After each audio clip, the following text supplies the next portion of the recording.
All right, I think we're recording episode 41, Hockey Cards Gongshow podcast. My name is Josh. As always, I'm here, Troy. What's going on, good buddy? Not much. Lots of hockey this weekend. I know you got lots of hockey, too. Trying to get through all that. Got a World Cup final game that's pretty exciting going on. Good times. Yeah, you're going to live update. I think we're in extra time right now. Yeah, we're in extra time. At the time recording this. Yeah, 2-2. I still hate with a passion that if this game stays tied, I know this isn't a soccer podcast, but they go to penalties to decide the World Cup final. That would be ridiculous. Yeah, I don't love that either. You should play it out like the game's supposed to be played. As you mentioned, it is hockey galore this weekend. I know you've had high school hockey. You've had hockey for your son. I've been at a hockey tournament all weekend for my daughter. They're in the championship game starting a couple hours from now. So trying to squeeze this in before that. My daughter had a nice goal last night, a little one-timer. Nice. In the semifinals. So that was pretty cool. A lot to get to today, Troy. Before we get going, though, just a reminder that the Hockey Cards Gongshow podcast is a Patreon podcast. That means we rely on the support of you, the listeners, to help us cover expenses, continue to produce more and hopefully better hockey card content, and help us fund initiatives, even in a small way, to grow the hobby. It's very easy to support us via Patreon. You can go to their website, search for Hockey Cards Gongshow. There's a link in the description, whatever podcast app you're listening to us on, or there's a link within our link tree that's in our Instagram profile. And join the out of 99 tier. There's still some spots left. You'll forever have that title, be one of the first 99 supporters of the Hockey Cards Gong Show. You'll also get exclusive access to our Discord, where you can chat with us, ask questions, help participate in the show, suggest interview questions, all those sort of good things.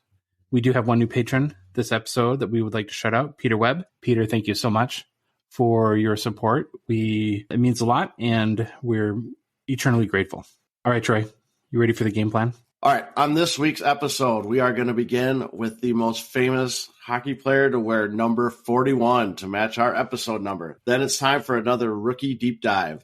After that, it's an interview with Adam Gray of PWCC on some various topics, especially around the vault service.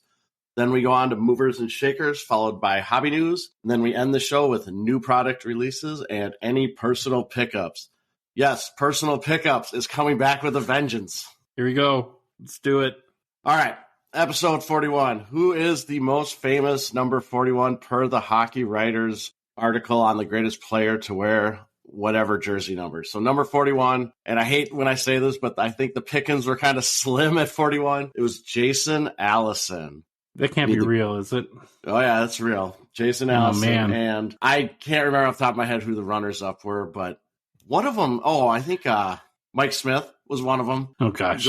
So, yeah, it's actually, you look at Jason Allison, it's not that bad of a pick. It's just compared to all the other, great players we've went over. So, anyways, Jason Allison, number 41. He was a center. He played 552 regular season games over an 11-year NHL career. Played 4 years with the Capitals, 5 years with Boston, 2 years with the Kings, and 1 year to end out his career with Toronto. And out of those seasons, if people remember hearing his name, it's probably when he was with Boston. That's where he had the most success and had a couple really nice seasons. So his awards and accomplishment, obviously he didn't win any of the big hardware. He played in the 2001 All-Star Game. He finished 9th in the MVP voting in the 97-98 season and 21st in the MVP voting in the 2000-2001 season. That's where I had to dig. I had to dig deep. Deep to get a little bit. Obviously, I could have went back and looked at. I do mention some stuff about CHL or his OHL career and stuff, but I'm not going to go that far to find awards and stuff since we're talking about NHL. All right, his regular season stats: 154 goals, 331 assists for 485 career points during the regular season. This next stat line is the one that kind of boggles my mind. Made the playoffs in only 3 of his 11 seasons in the NHL. Wow. Every other guy we've talked about, they've made it, probably 70 to 90% of their playing time. They made the playoffs. This is the first guy that's been pretty low on the number of seasons he made the playoffs. And it's really hard to not to make the playoffs in the NHL, especially in the old days when it seemed like almost every team got in there somehow. So in the playoffs, he had 25 games played, 7 goals, 18 assists for 25 points, which makes him a point per game player in the playoffs. So not too bad of a showing when he actually made the playoffs. If you remember anything about Allison and you followed him at all in his younger days, he did play with the London Knights in the OHL, and he was one of those guys. All these guys seemed like they had just stellar junior careers. In the 93-94 OHL season, he had 142 points in 56 games. Where does that put him in the Connor Bedard level of performance? He was hyped up pretty good. I mean, I know he was a top draft pick when he was drafted. Well, if Connor Bedard has the Jason Allison career, there's going to be some really sad people in our hobby. That'd be definitely, because I know we'll get in this eventually at some point. I just am sitting here thinking of Bedard Young Gun values when they come out. So Allison did have 4 seasons with 70 or more points, so not too shabby. His career high being in the 2000-2001 season with Boston, where he had 36 goals, 59 assists for 95 points. So he did have that, 90-plus point season. I think he had an 80-point-plus season, too, and a couple 70s. So not a bad showing for what he was. His career was ended by injuries, and then there was a labor dispute near the end of his career, and he just never kind of recovered after all that. He did get later, I think it was, I'm going to say 2009, as Toronto offered him like a tryout contract, and it just didn't work out, so he ended up retiring. All right, the fun fact, or the interesting fact, in retirement, Allison operated a horse farm north of Toronto. I did not know that. Always good to see him living a productive life afterwards. And he was also an executive producer on the film Arkansas. I have no clue what the film Arkansas is. I didn't even look it up, but I love seeing just random facts like that. All right, his rookie card, 1993-94 Upper Deck, number 537. This is one of those in the World Junior uniforms. And, oh boy, there's not a lot of these out there. If you want to say the PSA 10, let's just look at the pop count. There's 4 of the PSA 10. There's 1 of the PSA 9 and 1 of the PSA 8, and that's it. There's 6 graded copies of that card in the PSA database. However, the most recent comp, $31 now. That was in October of 2005 for the PSA 10 version. And I haven't. Did you find that on Card Ladder? I had to go through Card Ladder to find the old sales, because Card Ladder goes back, who knows, 20 years, I think it is, or something. That is really impressive about Card Ladder. And again, link in, if you go to our Instagram profile in our link tree, there's a link there if you want to sign up for Card Ladder that supports our show. But again, I think that's one of the key benefits that the Card Ladder service offers is when you have special cases like this where it's not a Kaprizov Young Guns that sells every day, and you need a longer look back, to 2005 is crazy. Yep. Yeah, I was pretty amazed that I actually found that. Now BGS, we're getting a little warmer here with BGS. BGS 9.5s, there is a population of 6. However, there was a sale in August of 2022 via eBay for $20. And then BGS 9, there's 16 graded copies for a whopping. I think there was a 9 graded too. But anyways, if you want this card and you can find it in a graded copy, it's going to be cheap. Just you're going to have a problem finding it. It's basically the only problem. You can get the raw version for like $1. You could own the greatest number 41 of all time. Yes. For $1. I've been thinking about it. Is this something I need to start? Like, I would love to have like a case of and the number above it, like number 1, and then you have whoever number 1 was. We didn't, obviously, what did we start at? 21? No, feel later than that. I don't know. We started in the 20s somewhere. But anyway, so that's number 41, Jason Allison. Okay, is next week or Thursday's episode a good player? If I remember right, or the 40 is going to be slim pickings. I think the 40s are a little slim. I'm going to look it up while you talk right now. And okay. I don't remember it being someone that popped out. I think it's another like lower quality person, but I'll check real quick. In a second, we're going to get into our next rookie deep dive, which is a pretty interesting one. But before we do that, I want to mention quickly, you can still save 10% on any order at Gongshow Partners Stand-Up Displays by going to their website, standupdisplays.co, and using Gongshow, Gongshow, at checkout. They have tons of different card stands and displays to choose from. A number of pre-made ones, like there's kind of a cool Ovi jersey if you want to show off your best Ovechkin card. They have city-themed stands as well. And my favorite is you can make custom stands where you send them really any image and they can directly print them onto the stand. We made a few Gongshow stands, and I know a couple listeners in our Discord have made them. They turn out amazing, so can't recommend our friends at Stand Up Displays more. Again, it's standupdisplays.co. Use the code GONGSHOW at checkout to save 10%. Yeah, and if you look at our Instagram, we've posted what ours look like on a couple of cards. And I did look up 42. I will say the majority of the listening population of this show will probably be like ho hum, but we're going to be happy. It's a Minnesota players or a Minnesota born player, so we're going to be happy. There we go. Got to have that Minnesota connection. All right, let's get into the deep dive. So this is our 13th rookie deep dive. Crazy. 13 is a baker's dozen, right, Troy? Isn't that what they call that? That is a baker's dozen. Rookie deep dive, baker's dozen. Here we go. So far we've covered Maddie Beniers, Matt Boldly, Shane Wright, Juraj Slavkovsky, Owen Powers, Shane Pinto, Kalen Addison, JJP, John Jason Paterka, Logan Thompson, Kent Johnson, Jack Quinn, your guy Troy, Arbor Jack-Eye, Wi-Fi, as we like to call him in the business. And so that left, to me, the most notable candidates this week were Matthias Maselli, Andrei Kuzmenko, Fabian Zetterlund, and Wyatt Johnson. So we did an Instagram poll like we always do, and really the narrowest results that we've had so far, eking out the victory. But the slimmest of margins was Andrei Kuzmenko, who, like I said, is kind of an interesting case from a deep dive perspective, which we'll get into very shortly. First of all, though, he is 5'11", 203 pounds, 26-year-old Russian, rookie for the Vancouver Canucks. Size-wise, right, 5'11", 203. Very, very Kaprizov-esque, huh?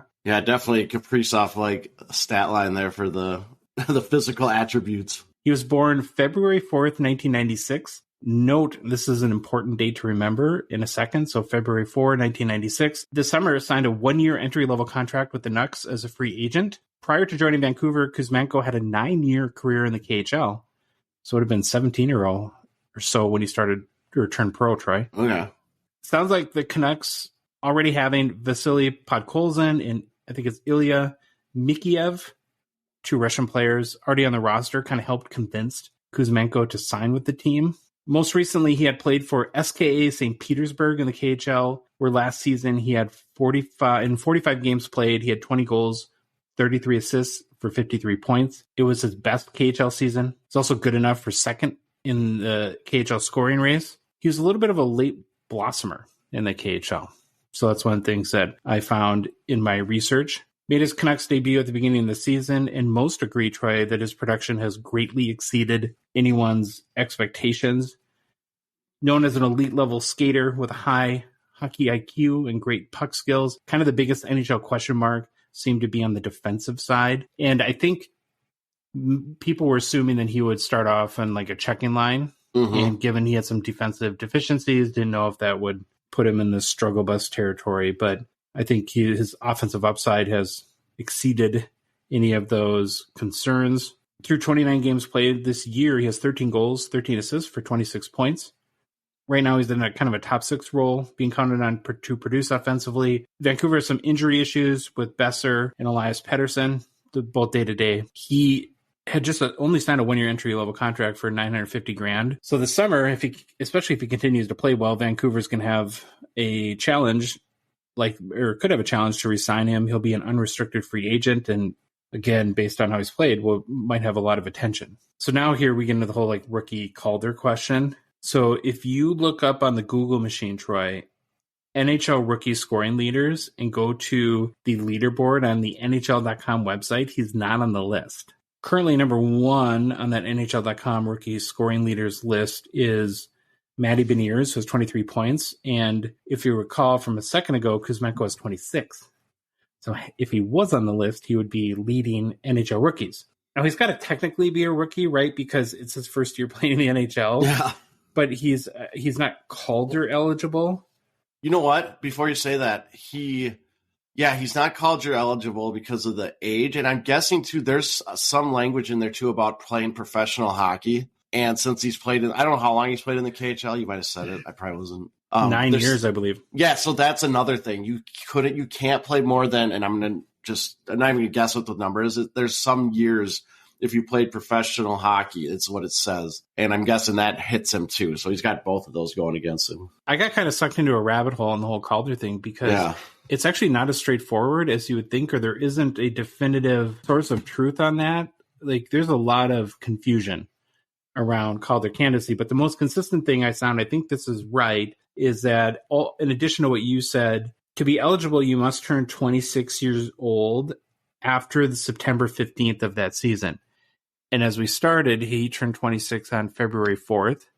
So that, I think, in of itself makes him not eligible for the Calder. Interesting note on that, on the September 15 date. If you go back to a couple years ago to Michael Bunting, his birthday is September 17. So he missed being Calder eligible by 2 days. Interesting. From a hockey card perspective, there's some Tops Now stickers and Upper Deck game dated moments, but there really isn't anything for Kuzmenko at this point in an NHL jersey. He, of course, was not in Series 1. I kind of feel like, given that he sort of came out of nowhere, that he, and this is just my speculation, is more of an extended candidate than a Series 2. If you had to bet, where would you go, Troy? I would go extended because they need to have some people to bring over, and he seems like he's one of the higher up there point producers. But yeah, I wonder. Yeah, I would guess extended is where he would end up. Again, very Bunting-esque, right? Because Bunting was, I believe, an extended series Young Gun too. And then I think the other kind of key question is going to be, from an investing perspective, when he does sort of hit the Young Guns market, so to speak, with his age, is it worth investing in someone like him? Other than he might be a PC guy, or he might be playing for your team when you start your career at 26 and a half. Pretty limited, right? Yeah, there's from a timeline. There's limited room to run with this thing. Might be a quick flip opportunity. That's what I'm thinking there. Okay, since we're talking about old rookies, this is where I get to throw in a little personal fun fact. I know I've told you this before, Troy, but yeah, I think it's my dad's second cousin, a guy named Connie Madigan, still to this day has a record as the oldest NHL rookie, where in January 1973 made his debut for the St. Louis Blues at the ripe age of 38. And if you look at his hockey card, I would say he looks about 58. 68. Yeah. he does. He looks old, got the gray hair on the sides and everything. Now, you might think as a hockey card collector, I would have actually owned his 2011 Panini Certified Freshman Signatures Auto, which kind of seems like his main card, but no. That would just make way too much sense. I do try to buy it. I've looked to find this at auction about 1,000 times. I'm dumb, though, and I've never set up an alert. So every time it goes to auction, I think the last one was in August. They don't sell for a lot, like $35, $40. I miss it. So if anyone has the 2011 Panini Certified Freshman Signatures Connie Madigan Auto, I would love to buy it from you. Go ahead and reach out. Now, last thing about I don't know if it's my dad's second cousin and what it makes very distant cousin, Connie Madigan, is not only did he play for a brief time for the St. Louis Blues, he also appeared in a little movie in 1977 called Slapshot, where his role was Ross Mad Dog Madison. And if you recall, as he was introduced and skated onto the ice, he was a guy that flipped off the crowd, which made it a bit, my curious kids at some point wanted to know about their relative in a hockey movie. And that was an interesting one to explain there. I want to ask him if he still gets residuals from Slapshot. He might. 5 cent He's check. still alive. Yep. 88 years old or something like that up in Canada. So, fun fact. I got a fun fact, Troy. You got a personal fun fact. Personal fun fact, the best kind, right? So that's our rookie deep dive for this week. And we'll be back with another Instagram poll probably next weekend and see who we cover on next Monday's Hockey Cards Gongshow podcast. Well, we had the opportunity the other day, I did, because Troy was too busy being the world's greatest goalie coach, to chat with Adam Gray at PWCC. Obviously, PWCC is a Gongshow partner and sponsor of our show. And really what we wanted to do is they have a big vaulting service. And Troy, between you and me, we know little to nothing about vaults. Agree. And you're hearing about vaults more and more. So we decided it'd be a great opportunity for Adam to explain to us what a vault is, why anyone would want to use it, how it works, what the fees are, what the advantages are, so on and so forth. So we're going to go ahead and play that interview right now. We are super pleased and happy to be joined by Adam Gray from PWCC, talk a little bit about vaulting, all things vaults today, because Troy and I need to learn definitely what vaults are and what they do. But I guess before we get started with that, let's get to know Adam a little bit. Hey, Adam, how's it going? Josh, I'm great. Thanks for having me today, dude.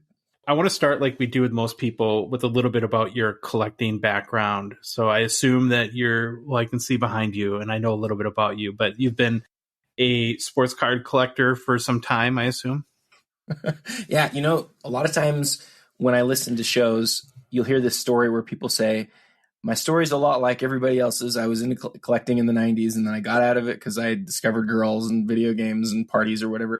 I'm kind of the weirdo who never left the hobby. I started collecting in the the late 80s. And other than the 2 years that I was in England as a missionary, I've been like an active collector. And even during that 2 years, my mom would send me like redemption cards that I got in the mail while I was gone. So I basically have just been in the hobby for my whole life. I'm a lifelong collector. I worked at a card shop for 7 years, a few years before I went to England, then a few years after I came back.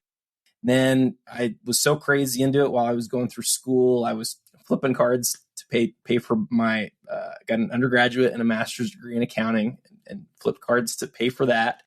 And then just kept collecting and buying and selling. And, I've loved the hobby for a long time. I started the first basketball card podcast like 7 years ago. And then later started Basketball Card Fanatic magazine that is still in print. We print and issue a monthly magazine for collectors. And wow. So I'm basically like the weirdest basketball card guy you've ever met. I just live and breathe basketball cards. How did you end up at PWCC? So that's a great question. If you ever get a copy of Basketball Card Fanatic in the mail, you'll notice that the back of the magazine is sponsored by PWCC. When we first started it, we needed sponsors. It's not unlike what you're doing right now. You spend so much time and so much effort. You need somebody to sponsor it. And so I reached out to PWCC. PWCC was like super excited about it. I got to know the team. As I got to know the team, I got to learn about the vault. And I think it's something that we're going to probably get into. I might as well just get into it now. I sort of started thinking about using a vault. And, a lot of people might ask the question, why? For me, the reason that I ended up using a vault, actually, I don't want to say I wanted to use a vault. I never actually wanted to use one. And the reason why is you want your cards close at hand always, right? But for me, the problem happened where, we had this boom in the market. My collection was suddenly worth far more money than I ever intended it to be worth. I never thought it would be worth life-changing type money. And so when I would leave my house to go to work or we'd go on a 2-day vacation, I was terrified every time. Yeah. And so I started thinking, what do I want? How am I going to feel comfortable with my cards being at home? And the answer is I wasn't. And people were like, well, you can get insurance. You could put some at the bank. You could do this. You could do that. I really wasn't comfortable with a lot of different options. And so I reached out to them and got going on the vault and sent my cards in, which was pretty scary, but it's fully insured and all that. And then after I had all of my cards at PWCC and PWCC was sponsoring me and I started having more and more conversations with them, I just realized, gosh, I like this team. I like what the company does. I think it solves a lot of problems for collectors. And for me, it was like this really easy, natural thing, right? I'm a card guy. I love it. I had a great job. I had as far in the world of finance and accounting, I had a dream job. I worked in private equity and venture capital. And there were aspects of that I loved and that I sort of missed, but not compared to cards. I just love cards. And so I get to talk cards all day now. That's literally my job. So that's kind of what brought me to PWCC.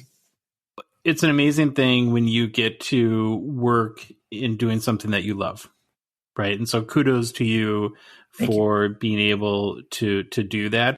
I actually do. You kind of unintentionally set me up a little bit to really take a few seconds and publicly thank you and PWCC for, kind of like you said, for your support and supporting content producers like us and having the foresight to do that. I think, especially in the hockey hobby, which we know is pretty small and underserved, maybe is a good word, compared to other aspects of the hobby. And so obviously we're really grateful, but for us, but I think just in general that PWCC is willing to support a hockey card content producer is a good thing for us in the hobby. And so give you guys kudos for that. And we're definitely grateful. So well, I don't want to build you up too much. I don't want to build you up too much, Josh, but I would just say, you guys are doing something that a lot of people should have done before you. You say that the hockey card community is small, and sure, it's small compared to like a basketball, but like I've known, and you've known this too, probably for me, it's since the early 2000s. Like I remember, when some of those first autograph patches started coming out, the way that those sold online was staggering. We were shocked to see, and half of them would go to Canada, or half of them would go, would go internationally. Sure. But like the love of hockey has always been huge, and people should be doing more content that's specific to hockey. And so, when we sort of were recommended to listen to you by one of our clients, and who's a mutual friend of yours and mine, we listened and we thought, gosh, these guys really love what they're doing. They love talking about this stuff, and so it's a privilege for us to be able to be part of sponsoring you. And it's part of, like you mentioned it's part of like people might have bad ideas about who we are and what we do or whatever. Like we want to see this thing grow. We want to have collectors and content creators to feel like they're in something that's fun, that's wonderful. And you're providing that, and you're doing it. Honestly, Josh, you're doing it on your own dime. And I don't think people, again, I'm a content creator. I did a podcast years ago. People don't realize how much work it is. You spend hours at this every week. And so thank you for doing all you're doing. All right, boy, we both feel really good now. So I do have one more appetizer before we get into the main entree of vaults. Just timing wise, I know that the premiere auction ended last night. You do a show with Jeremy Lee, who's a friend of ours, and I know a good friend of yours too.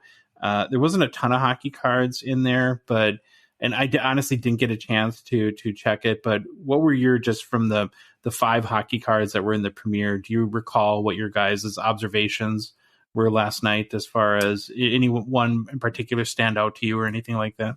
Yeah, so I think 5 sounds about right. I remember 3 of them off the top of my head. One of the things that I get to do for PWCC that's really cool, Josh, it's really cool, is once a month I'll go to Oregon and I will get to sit with all of the cards and make a video about them. Now, some cards come in late, so I don't end up doing all of them. And sometimes there's a card that maybe somebody else in the office would be better to read, but for the most part, I get to do most of them. And, so I commit some of these to memory. The one that really stood out to me last night that we actually had a really long conversation about was the 1997 Upper Deck game jersey autograph of Wayne Gretzky. It's the second year that Upper Deck made autograph jersey cards. And we had this, it was 98. It was 98. I was going to correct you there, because 97 was the first. And it was a PSA 10. It was a dual jersey auto. And what Troy and I had commented on I think our last show, is the fact that a memorabilia card from 1998 is a PSA 10 is almost no shade at Upper Deck. That's not the intention, but you pull a pack or a card, like a thicker card, out of a pack today, and there's no chance almost it's going to be a PSA 10. So that aspect alone is mind blowing to me. Yeah, I think part of the reason why we don't see that anymore is at that time when those athletes were signing those cards, they weren't getting a box in the mail, right? They were signing in front of a representative. The processes have become more relaxed, I should say, as the years have gone by. And I'm with you. It certainly has led to more cards that aren't super high grade. But outside of I didn't even so much care about the grade. What I cared about was, look, this is a really early, important game used autograph card that really sets the stage for those later years of the Cup. Right, Cup came out, was the Cup's first year, 2005. Like that card predates that by 7 years.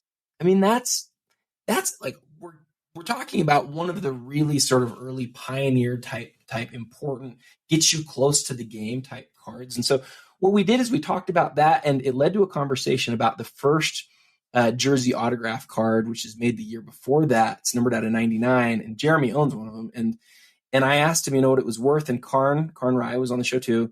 And Karn talked about how he would really like to find one of those cards. And I sat there from a basketball guy's perspective. And I am like, when it comes to basketball, again, I am just dialed on basketball. Yep. And I'm not, maybe not as dialed on some of the other sports, but I am dialed when it comes to the history of basketball cards. And so I said, to me, that 97 Gretzky is like, it compares to the Jordan from 97. And the Jordan from 97 is rarer. It's out of 23. But the Gretzky is literally, and it sounds crazy, it's literally like 1/40th the price. We're talking about 2%. And I like posed the question to the guys. I was like, how does that make any sense to you guys at all? I know Jordan's going to be worth more. I know it's rarer. I get all that. But as a basketball guy, I wonder if there's maybe some opportunity for those like investor type people, of which I don't really consider myself, but those people who are looking to sort of to look at like things that are historically significant, to have the opportunity to really like become more important in the eyes of collectors as the years go by. I look at that. The fact that that's only like a $25,000, $30,000 card just doesn't make any sense to me at all. I think it should be way more. Yeah, the 97 is about in that range, and then the 98, which I believe also was Gretzky's last year. So there's that little piece of historical significance as well. Sold, I think, for, was it $13,800 US with buyer's premium. So still a fraction of what you would expect. And, I think that's what you're getting to, Adam, is one of the biggest questions around the hobby and the hockey hobby I'm talking about in the future and its growth potential. And is a little bit as to why it's done so well this past year, because it didn't have those huge compounded growth, right, in 20 and 21.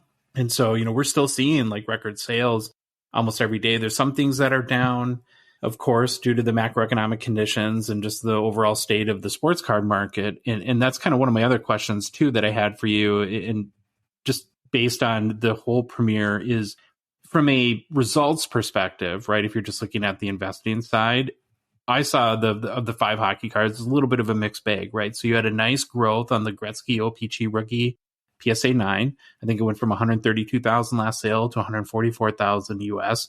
You had good growth or some growth on the Topps Gretzky rookie PSA 8.5.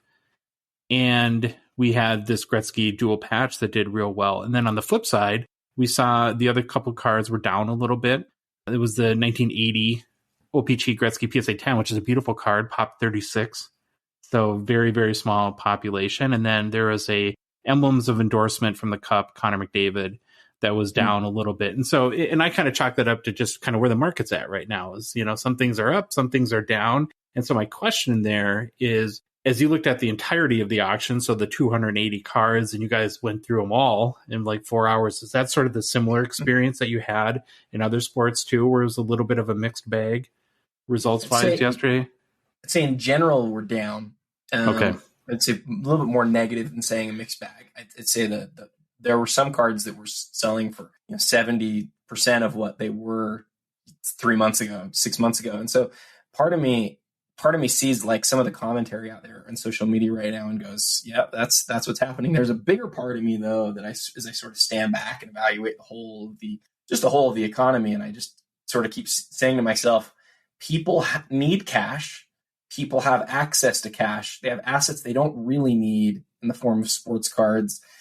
And a lot of them, not all, a lot of people are selling cards right now so that they can get cash. There's more people who are trying to get cash than there are who are trying to buy cards. Interestingly, I've been buying cards more over the course of the last few months than I have in the last couple of years, because for me, as I see the market doing one thing, I just feel like it's a great opportunity to buy some cards. Now, not every card. I don't think every card is going to be worth more in a year or 2 years or whatever. But yeah, I think it's there's no question the market has seen a real, when I say the market, I mean like the world market. We've seen people are in like dire straits right now. People can't pay their rent. There are people who have leveraged themselves so much they've borrowed against cards. And look, I've done that before. I took a loan from PWCC a year and a half ago to pay for a card that was the biggest card I've ever purchased. And so I'm not going to say it's the worst thing in the world, but it was small and it was something I was able to pay back quickly. There are people who have leveraged themselves so heavily, not only in cards, but in all sorts of parts of the world and on all sorts of asset classes, that they've left themselves really in a tough spot. And that's required them to then sell.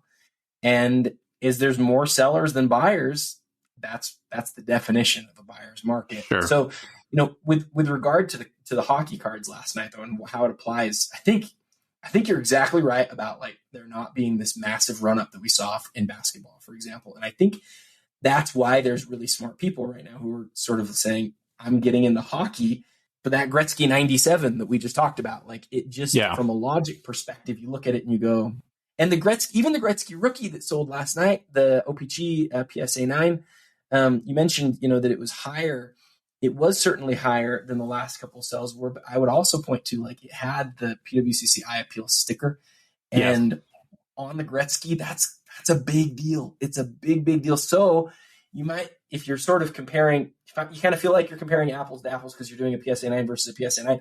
Really, maybe if the market wouldn't have gone down, we might have even seen another bid or two on the on that card. So it's just really like I had somebody said this to me yesterday, and I thought it was really smart, really wisely said. He said that cards are the hardest assets to sort of compare with each other because they're all different. And even though we have these great tools out there that'll do the very best job that they possibly can to help us to compare, that the average PSA 9 Gretzky rookie is not the same as the best PSA 9 Gretzky rookie. And so it's just, I don't know, super interesting. I know it's long-winded, but that's kind of how I felt about last night.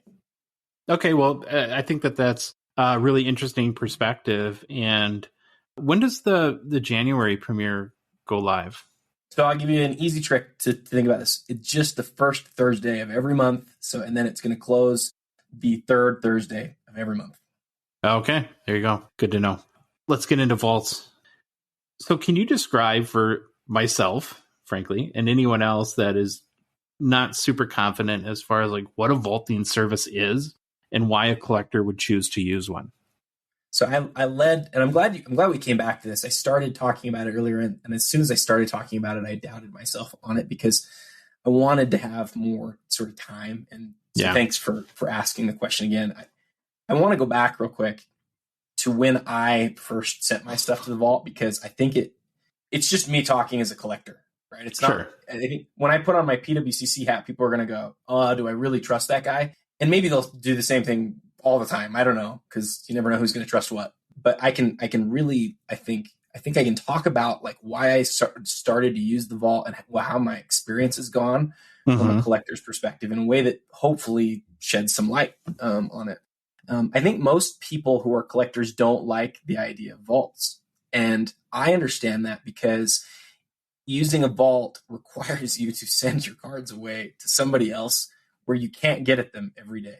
And I mean, we're looking at each other right now, right? Like I've got 4 cards that I've gotten in the mail in the last month that are big cards that have been sent here to my home because, well, in some cases, just because it's easier, but also like I do like getting them in hand for a second. I don't always send them straight to the vault. Sometimes I do. But going back a couple years, right? My collection was a nice collection for sure. I had a very, very strong collection. And then one day, everything just started going up and to the right? Sometime in March of 2020. And I got to the point, and I mean this when I say this, and I'm not like trying to brag or anything, but I became worried about leaving my house. And oh yeah, I can see that. Or your house afire or any sort of combination of bad things. You have a guest over and they slip one in their pocket or something like that, right? There's a whole bunch of things that could happen. And I have a safe. Like I have a safe, but I just always had this thought, like, what if somebody, there's people who know where I live. Like, what if somebody breaks in? What if they steal my safe? What if they, there's all these different things, right? And my safe's like this big 400 pounds. It's not probably ever going anywhere, but it's possible. And so you start worrying about it. And then I looked into like what insurance costs, and people were like, it's cheap collectibles insurance. Like it was pretty expensive to insure my whole collection. And so I just, and to get the sort of insurance that I wanted. And so I'm like looking at it going, what do I do? And then my rep from PWCC called me up, and it's not like I had some crazy collection at that point. I was pretty surprised I had a rep, to be honest. He called me up and he was like, dude, have you thought about sending your stuff in? Like, aren't you getting worried? And I was like, I better think about this. And I really did. I thought about it for a couple weeks.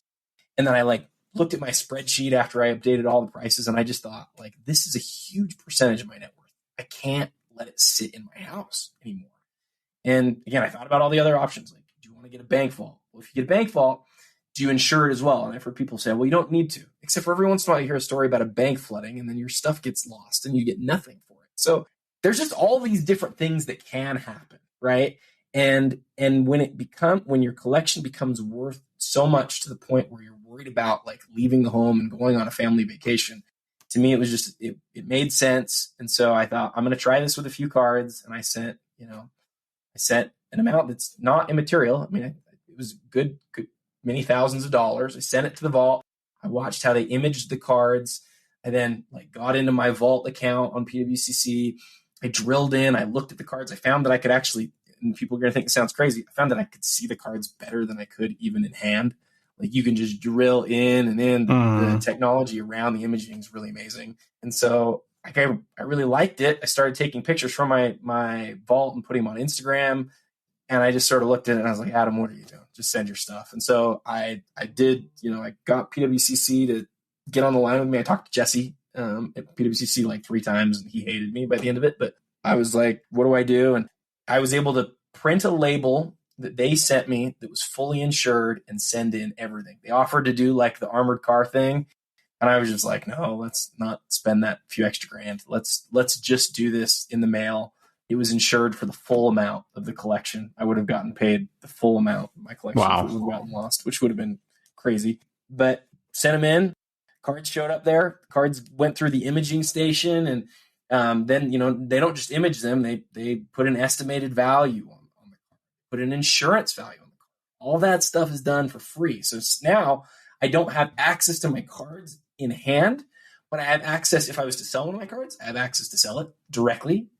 I don't have to sell it through PWCC. I can just sell it, person to person and then have it shipped to them. It costs like 1% of the item.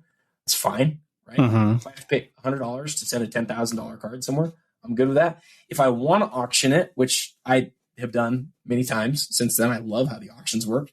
Just click a button and they send the cards to the auction. And then if I want to leave the cards, which honestly is what I've done for the most part, which I'm sure isn't exactly what PWCC wants, right? I'm sure the leadership of PWCC would like to see us have people come in, put their cards in there, and then eventually sell them. I think that's what they'd like. But for me, I have a lot of stuff I don't want to sell. And so it's literally just sitting there. And then when the time does come to sell some of those things, I have it's at my fingertips. I never have to go to the post office anymore. It just makes everything really easy. Like it's insured. I don't have to worry. It's easy. I can sell my stuff. I can buy stuff. I can have it sent there. If you have it sent there and you're in a state that does have taxes, sales tax, you don't have to worry about the sales tax when it gets there because it's going to Oregon, right? So if you buy something on eBay, you have it shipped straight to your vault. You're not paying any sales tax. And so there's 1,000 reasons why it's such a no-brainer to just do it. And then after you do it, you sort of look at it and you go, I miss having my cards in hand for sure. There's no question about that.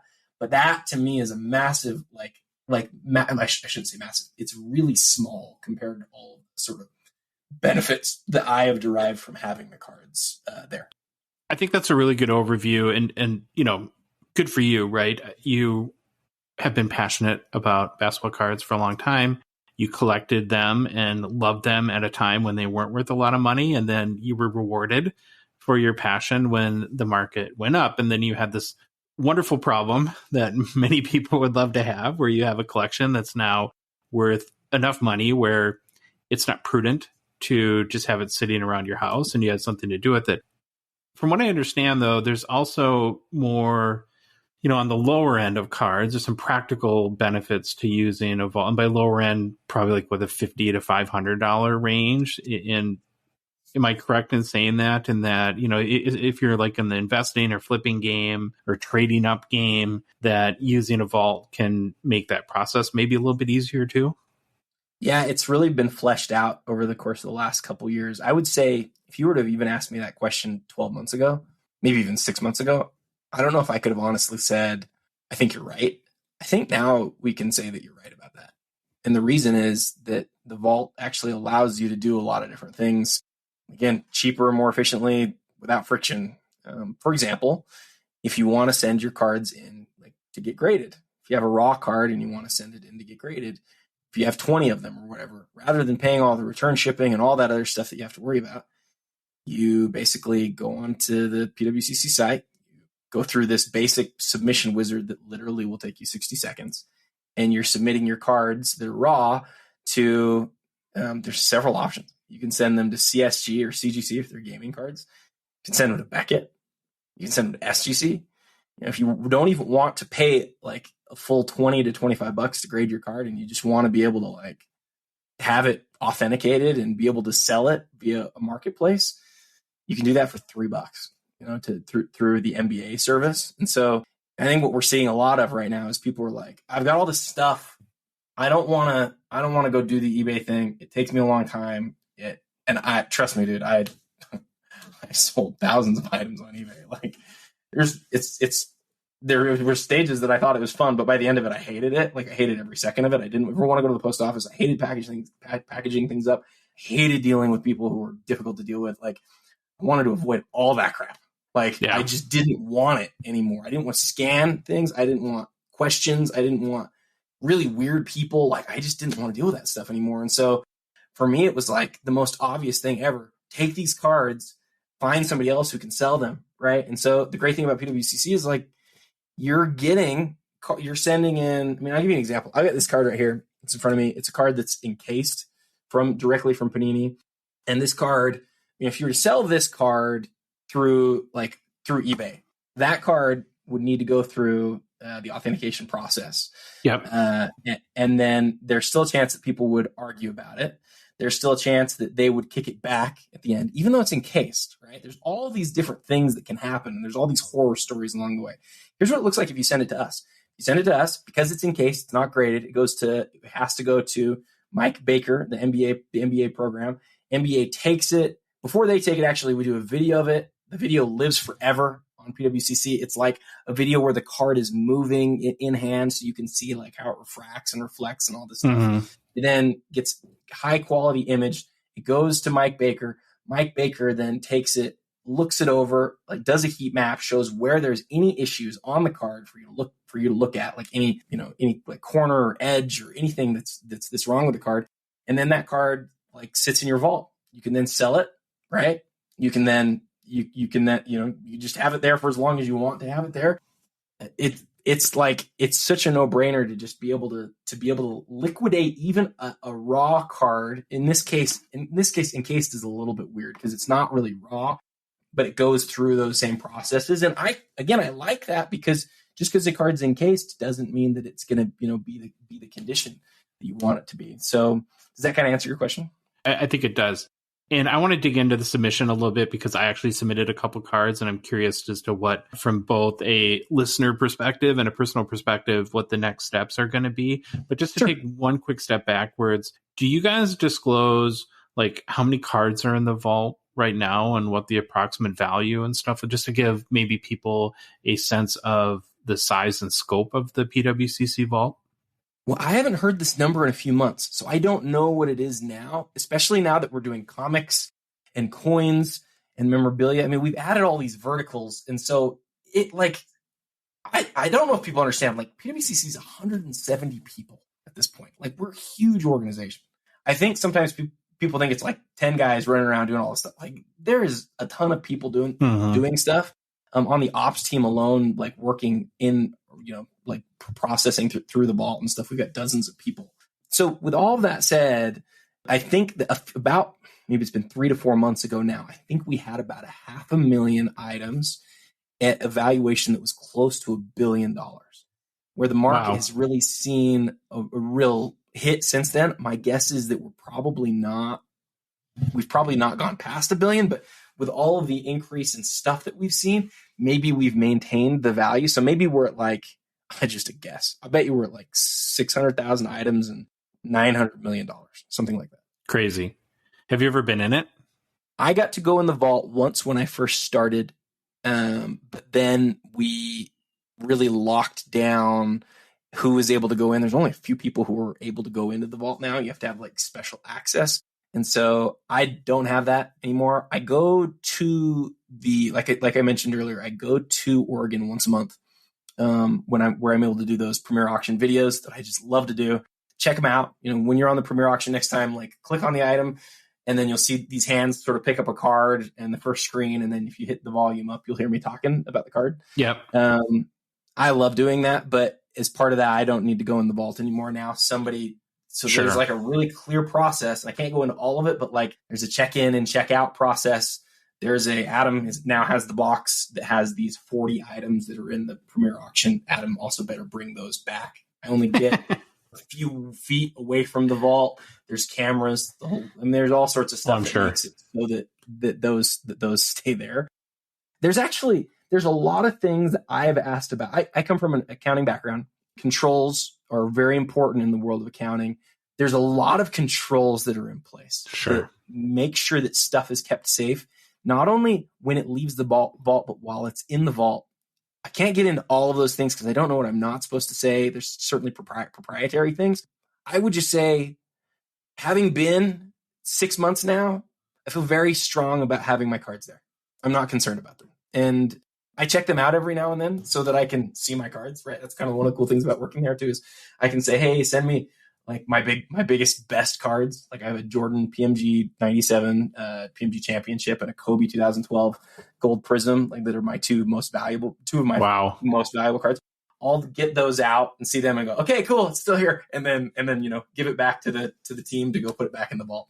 Realistically though, if those are still at your house, you would have those buried so far in your safe that, and then you're in that weird kind of conundrum where, like, let's say you have some friends over and you think, oh, this would be kind of fun to show them what a crazy 6-figure card is worth. But then you're like, well, should I really be like notifying the world that I have 6-figure dopey sports cards at my house as well too? Exactly. So it goes back to that conundrum you're talking about. Okay, I want to talk about submission and how cards get to the vault, and I want to start through my own personal experience, and Troy and I talked about this in the last couple episodes. So to give it a shot and to try something new, I sent in a couple cards. They were raw cards. So I sent in a 2019 OPG Jack Hughes, or it's an OPG Platinum Jack Hughes rookie. It's a rainbow parallel. These are not huge cards by any stretch, but I like to tiptoe into things before I dive in. It's similar to what I did the same. Your experience. I did the same. And then I sent in a 2021 OPG Platinum Preview Cole Caulfield that were both raw, and I've terrible grading luck, but I selected SGC. And talked about this last episode. It was surprisingly really easy, and so I give you guys from the user interface, user experience perspective, props again there, and shipped them out. I checked tracking right before we got on our conversation. They'll get to Oregon supposedly today. And so my question is, what happens now? So I sent in these 2 raw cards. I've selected SGC grading. It's $20 a card, which is pretty good as far as, and I think very fair from a grading price perspective. But do you guys then send them to SGC? Yeah. So your question, first off, I listened to your last episode, and when you were talking about it, you said, I kind of had to click backwards because I was wondering, did I do something wrong? Like, this was way too easy. And that's been other people's response too. And it's designed that way. We want to make it frictionless, right? We just want you to have an easy experience, right? And so some things can still, I'm not going to lie. Like, there's things that still cause hiccups or whatever, but this process really for you should be pretty simple. You should take the cards, you should print the submission, after you do the sign up thing, print the form, put it in the package, send it off. It also submits it online. I know it does. When you do that, and then it gets there, and then it goes to the process, right? You don't have to pay for the grading beforehand. The only thing that I think is a real catch up in this process that I've learned about recently is the cards get to us and they're like examined by our experts, right? Like by people who know the cards are going to be worth. If you have somebody who's like submitting 20 cards that are all worth $5 each, and they're new and they don't have any cash on their account, and they don't have any like there's a risk there that they're going to get these cards graded, and in the end they're not going to want to pay for them.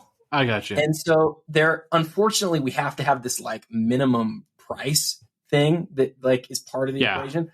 I wish it didn't exist, honestly, man, because I don't want there to be those hiccups, right? I want it to be so frictionless, but I kind of don't see a way around it. And so I don't know what the percentage is, relatively small, but there's certainly people who've sent cards in, and it's like, this is a $2 card. This is $5 card. It's just not going to be worth even the grading fee.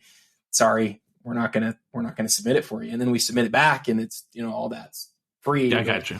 You can still see there's people who are going to be irritated. But yeah, I mean, I'm just being like transparent, right? Just telling you like what I think is good and what I think is unfortunate for collectors. But you can understand, like, can you imagine if somebody sent us 5,000 cards that were each $10, got them graded, didn't feel good about it, and then didn't pay us? Like, it's just a disaster. So we have a great deal with the SGC, BGS, CSGs of the world, and we think you should take advantage of that. As a collector, I will be taking advantage of that for sure. But we can't lose money on. No, I think that makes sense. And, I think the minimums are fair. What isn't it like $50 graded value, sort of the minimum? Am I correct in saying? That might be what it says. And we might do it a lot lower than that, but like, okay. we just don't want people sending in their stuff. But I don't even know if I really answered your question, other than that. Yes, we take the cards, we review them, and then we submit them. And again, our goal is to get them to the grader, where the grader then has an estimated 10-day. I don't know if it's 10 days or 10 business days. I should know, because those are two different things, but it's one of those two things. They have an estimated 10 days to do their job. Then they send it back to us. And so our idea is we want you to be able to get your card from your house to the marketplace, like your raw card from your house to the marketplace in under 30 days. And okay, I think that's like freaking awesome, dude. I think that's so cool. How will I find out when I am depressed at the grades that I got? I don't know that. That's a good question. I think does it show up in your, like, when the card goes in the vault, then you see it, then you see your grade, or do you get some sort of notification from the grading company, or how does that work? We talked for a while about doing that sort of submission with the grades, but I don't know where it landed. I should know. Okay. I don't know. We'll but I know that it will get back to your vault. Now, unless you've chosen, because remember, when you do the submission, this is what's really cool. You can click on the submission, send straight to weekly auction. I sent it to the vault. But you sent it to the vault. So if you send it to the vault, you for sure will find out when it gets to the vault. If not, I think you would find out, I don't know. You'll at some point it shows up in your account, but I should know. I don't know the answer to that. It'll be a beautiful mystery. So you mentioned that you have the option of right now SGC, CSG or CGC, but CSG from a hockey card perspective, and then BGS. And I believe both CSG and SGC are $20 per card, and Beckett is $25. My one kind of clarifying question on the Beckett is, does that include the subgrades with the $25 submission? I should know. I don't know. Good question. We'll follow up on that too. Good thing is we come every 3 days, we come out with a new show, so don't worry about it. We'll have lots to talk about. I'm sure it's stated. I hope it's with subgrades. My guess is I don't know. I'm not going to take any guesses. It's okay. Out there for some. We'll follow up on that. Appreciate your honesty there. Are the grading aspects of submitting to the vault, is that relatively new for you guys, or have you been doing this for a while? It's pretty new. Yeah, okay. We wanted to create like a system, right? That's where that's where a marketplace like PWCC has the chance to really hit a home run, is when you have a system that just works. And so, we have that system now, and we're still developing it. We're still working out kinks, but it's still really good. Like, It's still doing a good job. Historically, that wasn't like, if you think about building out, like, really ever since August, right, when PWCC was off eBay, like, what have been our main moments along the way that have been the most important? Developing the premier auction, developing what has become the weekly auction, developing the fixed marketplace. All of these sort of stops on the roadmap were more important than getting to now where we are with like the grading and the authenticating. But now that we have the authentication partners in place, I think the thing that's really cool is it opens it up to a lot of people who maybe wouldn't have thought about PWCC before. The idea is to, as you pointed out, I think really well earlier in the show, it's about that $50 to $500 range, way more than it's about the $1 million cards that people all see. They all see, oh, PWCC sold this card for $1 million, blah, blah, blah. Most of us are not living in that world. Most of us will never see $1 million card. We love those $20 and $50 cards. And so that's a lot of who we want to serve right now, right? We want collectors to look and say, wow, this makes a lot of sense. I don't want to go do whatever I would have to do with this card to get it sold when it's just so easy to send it into PWCC. And, you look at the Mike Baker thing, the $20 card's the best example for me, or say $30, $40, $50 card. You take that card, that stack of 20 of them that you've had on your desk, and you're trying to figure out, like, where do I send this? What do I do with it? It has real value, but I don't want to go do I don't want to go list it. I don't want to deal with all those headaches. What do I do with it? I think it's really cool now that you can go have that $3 fee for Mike Baker and sell them. And in the process, I would hope that because people see that heat map, because they have that assurity around what the conditions of the card actually are, I would hope that would actually result in the cards, if they are mint, selling in better condition. Because I would buy a card that professional. Mike Baker was the first employee at PSA, and he and his team are awesome. They know what they're doing, and I would rather have that than nothing. Some dude with a scanner saying looks mint. Like, it's kind of a no-brainer. What does it cost to have a card in the vault? I think it's sorry, I should know all the answers to these things. I'm like not an expert, but I play one on TV on some of these things. I think if you're submitting a card that is already authenticated and over a certain dollar amount, is it $250? I think, and I don't know the amount. It used to be, it might even be less than $250 now. And again, that answer is out there. And if I had one of our like PR group guys with me, I could just tell you right now. But it's not a huge amount. I think $250 might be right. Yeah, but it's free. It's free. Like, send it to us and it's free.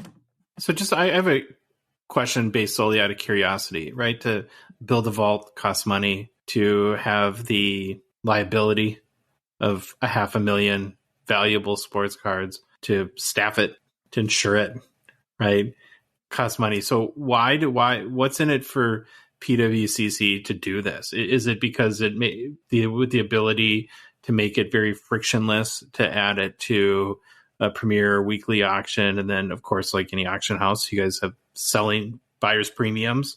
Is that sort of the reason there? My buddy who's on the PR team just told me it's $50 or higher at this point. Okay. So that's that. That's a great question. And because you can see that there are lots of entities that have sort of followed us into this world of vaulting, like, that smart people are making these decisions because there's an opportunity to make a lot of money. Right? Yeah. Like, they're not everybody's doing this just because they have like this altruistic, wonderful love of the hobby. Like, or vaults. Right. Or vaults. Like, we just love vaults. We've got a 4-year head start on everybody else, and close to $1 billion in assets, and hundreds of thousands of items, and lots of people who already depend on it, and a team that actually knows how to do stuff. And so, I would lead with that. The reason that we have that, though, is because when it does come time to sell your items, it's just so easy. It's there. And that's where we have the opportunity, right? Like you said, Yep. The buyer's premium, we don't, in the higher dollar items, we don't take all the buyer's premium. In fact, it ratchets down to where we only take like 5%. And so, so we have the lowest fees. We have the vault that's like ready to go, right? The lowest fees around that buyer's premium, is what I was referencing. But then we also have like a vault that actually works and does what it's supposed to and is timely and quick and all those things. Like, it's for me, and again, total fanboy of PWCC who now works for PWCC. I get it. I get why people wouldn't trust me, but like, it's really easy. Like, it's really nice to just be able to be like, I sent my cards off. If they were raw, they graded them for me. If they're, ready to sell, they just image them. They're all right there. I can see my portfolio. I can see the value. I can just see everything. I don't have to do anything. And then when I make a decision, I click a button, and then PWCC makes, we have 165, 170 employees. Like, obviously we're making money, right? Like, to be able to do that, to be able to support that staff and grow the way that we have, it just sort of works for everybody. Like, it's an answer that works for collectors and works for us and gives us an opportunity to have a career in cards. And there's guys like me that honestly, once they went that direction of having that that vault, and everything that comes along with it, like I would never go backwards now. I would never step back to where I was before. I've had other people look at me and say, "You don't really believe that, though, do you, Adam?" And I'm like, "No, I really feel that way. If suddenly there wasn't the option to do the vault, I don't know what I would do. Like, I don't know what I would do. I would never feel comfortable having my cards in my house again." Yeah. So would I get a bank vault? Probably, and then insure the cards while it was there, and then not have the imaging and all the other things. And then whenever I sold something, had to go. Like, it just sounds awful. I wouldn't want to do that. It's a lot of logistics that would be added there. Okay, so I sound real quick, Josh. I sound like such a salesman as I say it, but like those are the things that I think. I really do feel that way. Like it is a great solution, and I don't know what I would I don't know what I would do without it, but I know that I sound like a salesman. I'm sorry, but like that's really, after all these years of collecting, that's where I've landed on like how I do it. That doesn't mean, again, I'm holding up cards, 4 cards that I got in the mail in the last couple of weeks that I love. Doesn't mean that I don't get them in hand sometimes, but I just don't hold them here for very long. I don't want the risk anymore. I think that's fair, right? I mean, that's you're taking your own personal perspective into it, and you're a little bit biased, which anyone would expect, and given the company you work for. But, I think it's helpful for people, again, to understand why these services exist. What are the use cases, right, for people to use them? And to kind of continue that, I'll go back to the couple cards that I submitted. So I submitted them to you. You guys are going to get them hopefully today. You'll ship them off to SGC in a couple weeks or so. They'll be back in my vault, and they're there. I totally get now that I can, if I ever want to part with them, I can. They're not premier car auction candidates, but the weekly or fixed auctions would be, or the weekly auction or fixed marketplace would be good options for them. But I do have other options as well, right? Like I can. And so kind of the base of my question is, they're not locked into the PWCC universe. Like I could sell to a buddy, right? Or I could sell in some other fashion, and that works within the vault too, correct?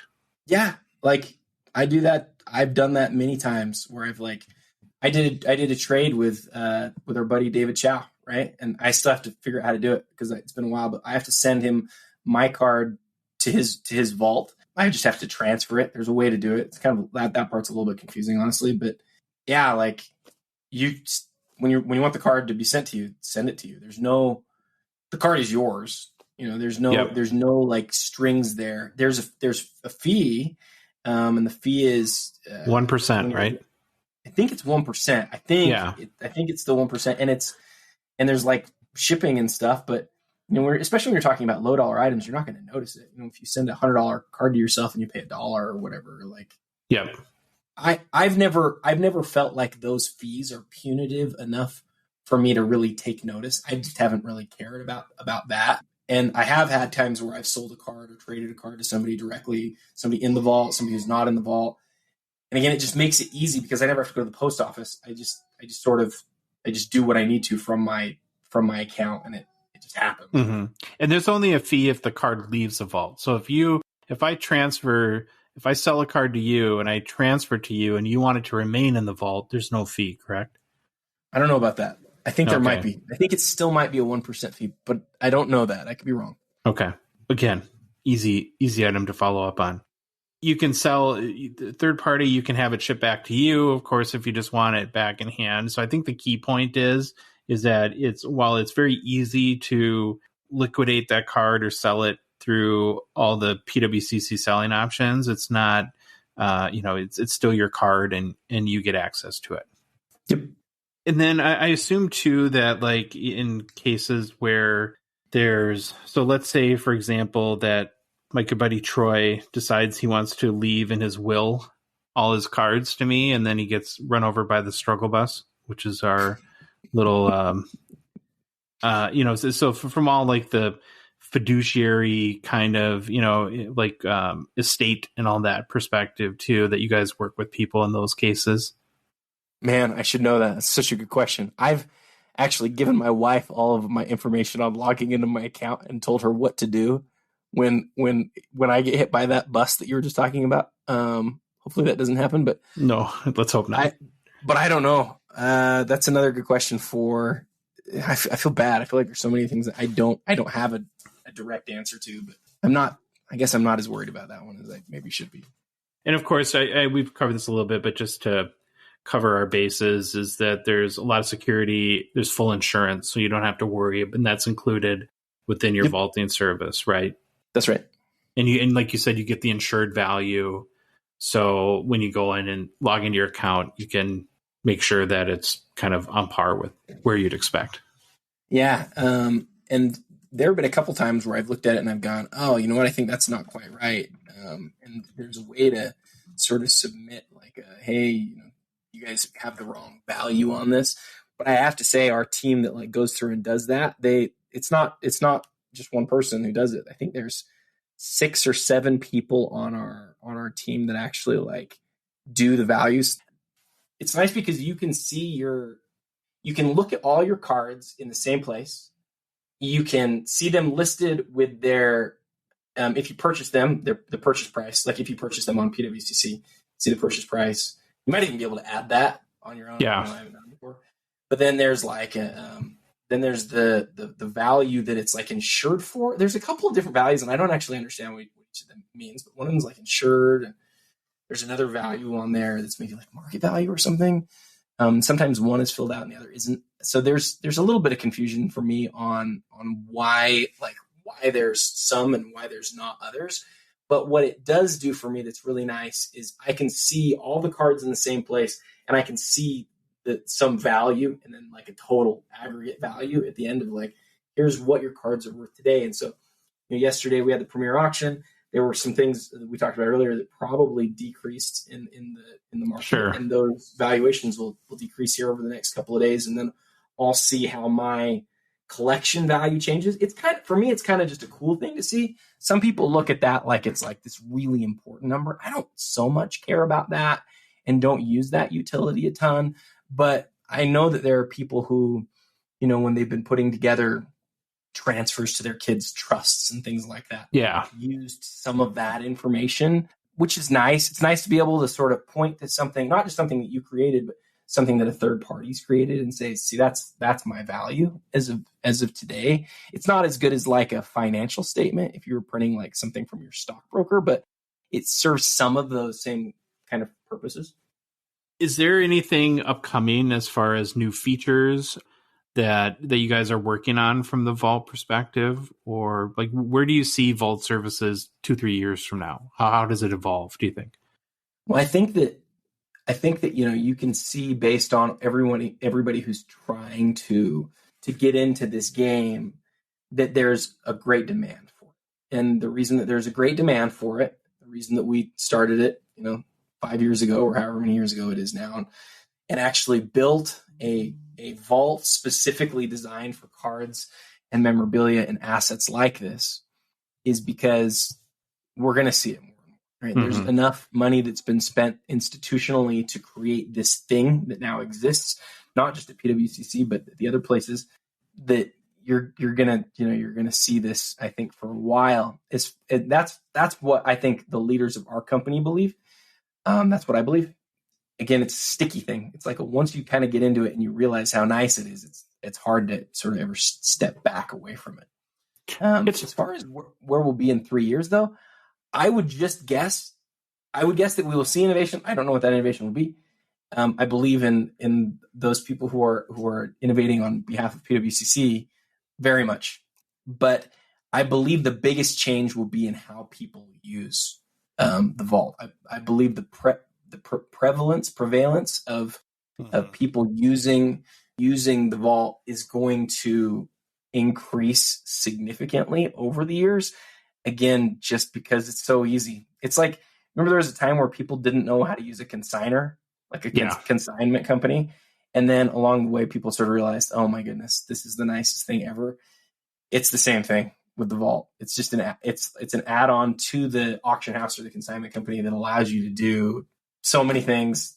And you don't even have to, you don't even ever have to like get the cards and like inspect them in hand. You can do all those things. But the great part of it is, and I always sort of mention this caveat: if you want to get them in your hand, you still can.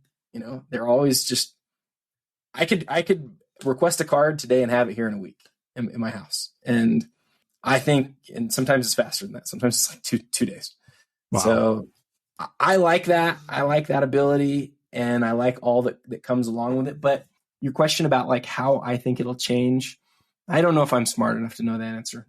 Well, I'm not either. That's why I asked it. So to me, what I really appreciate about kind of how you guys have set it up is that you've made the barrier to entry low. I don't have to send in my $5,000 Grail card or most prized possession. I can try something new with very minimal risk. And in the case of like the couple cards I sent in, I was going to have those graded anyways. So it's like, well, I was going to box them up and ship them anyways. So I might as well try this out. And if it doesn't work, it's not that big of a deal. But I think though, Adam, that this was a really good overview of what a vault is. And I wanted to do this. And I guess you never know, but when Troy and I talk about the concept, we both kind of come back to that it was, new to us. And we just didn't really understand what they did, why they exist, how it works, what the key benefits are. And so I hope that for everybody, this is a really good overview. I do have to ask you about something else, though, before we leave. And this wasn't planned, but when we're talking about your history, your expertise in basketball cards, I think that there is a really interesting tie-in between basketball and hockey. And it's a big conundrum for Upper Deck. Do you have any guess what that would be? Tie-in for hockey, and it's a conundrum for Upper Deck. You're going to have to give it to me. I don't know. I call it the exquisite problem. Okay. And because, so there's this card brand that I'm sure you're aware of called Exquisite. Yes. Which has some of the highest selling cards of all time. Mm-hmm. As part of it, that currently is not a set. And it really can't be a set because Upper Deck doesn't have licensing for basketball or football or other sports. And they have planted their flag for their premium set on the cup. And so there's a huge part of me that's really saddened by that. And so what Upper Deck does is they do add exquisite cards as inserts into sets. But don't you think that it's that just for the sports card world as a whole, or maybe I'm too much of an exquisite fanboy, but that it's sad that there isn't an exquisite set anymore? I remember in 2010 when we found out that there would be, or 2009 when there would be no more Upper Deck in basketball. It was like the very first question out of people's mouths was like, what about exquisite? And then they tried this few years of non-NBA licensed stuff, and there was some college stuff, and there was some cards with players with like Nike jerseys on, but it just felt so sad. Like that was the word you just used. And yeah, I still feel that way. I mean, I'm not going to say that they didn't come up with anything that was good during those intervening years, because some of those cards are highly collectible. I have one exquisite card that's post NBA licensing, but yeah, every time there's a shift in the community or in the sort of world of cards, it always makes you sad, and it makes you wonder.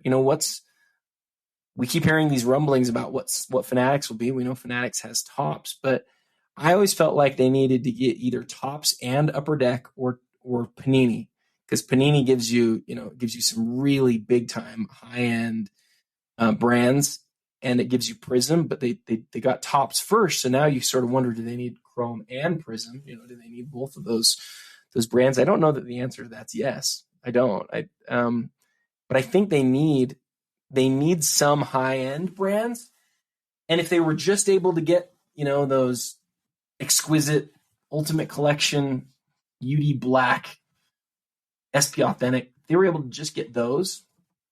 Yeah, a really good starting place. Well, it made me think of it because I think I saw this is a little bit out of my wheelhouse now, but I think I saw a LeBron exquisite RPA in the premiere yesterday, right? That's right. Right. So you don't have those on the basketball end. And then Upper Deck's got this unique challenge on the hockey end where they can't really produce an exquisite hockey set. because I think of the fear that it would chop the legs off of the cup.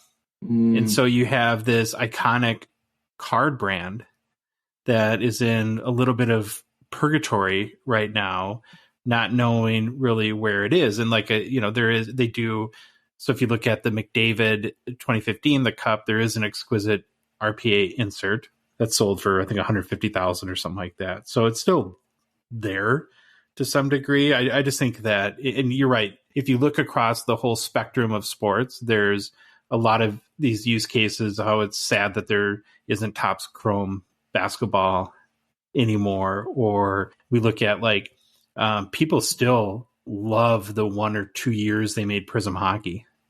Yeah. Right. So to have that would be really amazing. But yeah, like I said, I was just kind of curious, given your collecting experience, your thoughts on that. Oh, go ahead. Real quick, let me ask you, because I've always wondered, why do you think Upper Deck decided to call hockey's real edition of Exquisite? Why did they decide to call it the Cup? Because there's common insert sets, there's common design work, there's all this commonalities. Why not just call it Upper Deck Exquisite so that it could sort of have this brand continuity across sports? Yeah, I don't know the answer to that. And part of me thinks that hockey cards would be worth more had they done that. Because what I'll do at times is, because I do love Exquisite a lot, it's probably my favorite card brand, is I'll go to some place like Card Ladder or other, market index site, and you can search for Exquisite, and it'll have the last 20 years of sales, and you can order it by price. And I think there's something like 11 or 12 different Exquisite cards that have sold for more than $1 million, and 29, I think, last time I looked, that have sold for 500,000 or more. And so, and if you think about that, what other card brand has that heritage in value, right? And it's because you've got huge LeBron Exquisite cards, you've got Kobe, some big ones, you've got Jordan, you've got Tiger Woods, right, on the golf side. And so I don't know. I wish I knew the answer. I should ask Upper Deck one of these times how that came to be, or, I'm assuming that the cup, the brand, ties into the Stanley Cup and is a little more hockey specific. Maybe they felt like it needed its own identity. There's probably people out there that do, and we'll get messages after this, which is a good thing. And please let me know, anyone, if you do know. But it's just a curiosity to me to have that brand be essentially relegated to an insert at this point. I don't know that it makes a big difference, because the cards are still amazing, and I do get to see from time to time, big McDavid or Ovechkin or something out of the cup, and it's really cool. But when I pick it up, I always think, oh, check out this Exquisite. No, never mind. It's not Exquisite. It's the cup. It's the cup. It doesn't come into my mind that it's the cup until I read the card. Every other aspect of the card to me says, oh, this is Exquisite. And so if I had to sort of say what I think would have been cool, I would say it would have been cool for it to be called Exquisite in the first place. But I'm also not nearly as smart as those branding people who called it for the cup, clearly for some really smart reason. It would be nice if it had that consistent name. Yeah, totally agree. Well, thank you so much for joining us. We hope to have you again on sometime soon. There's lots of other things to talk about. And next time I want to talk about, I think, too, more the whole ecosystem that PWCC is building. But because the vault is just, like I said, it was kind of foreign to us. And personally, we really wanted to understand what it's about. And we had the sense that the hockey collecting world, a good amount of people would find value in that too. We wanted to start there. But again, thanks for your guys' support. And if anyone wants to check out the vault, I assume they just go to the PWCC website, and I think there's a submit button there, and it kind of easily guides you through the process, correct? Yeah, exactly. If anybody wants to reach out to me, I showed today that there's lots of questions I don't know the answers to. But I do use it as you can tell that I'm not a sales guy on this because I don't know a lot of the answers. But I can answer it from the perspective of somebody who uses it a lot. And if you want me to sort of get you connected with somebody who can help you answer those questions, I'm always happy to do that. And seriously, just reach out to me at the Real 27 Guy on Instagram. I'll always respond to you. I'm on my phone way too much. Probably within an hour of you sending a message, I'll probably respond to you. Well, that's awesome and very gracious of you to offer that. Well, thanks so much, Adam. We'll talk to you again soon. Okay. Thanks, Josh. Okay, we're back. Thank you very much again to Adam for all of his time, and thought there was some fantastic information. I peppered Adam with a bunch of questions, Troy, and he didn't know some of the answers, which is okay because obviously we can look stuff like that up. And so I just want to think about how many times I don't know the answer to something. Even at my own job at work, where I work, I don't know the answer sometimes. So that's okay. We can look stuff up.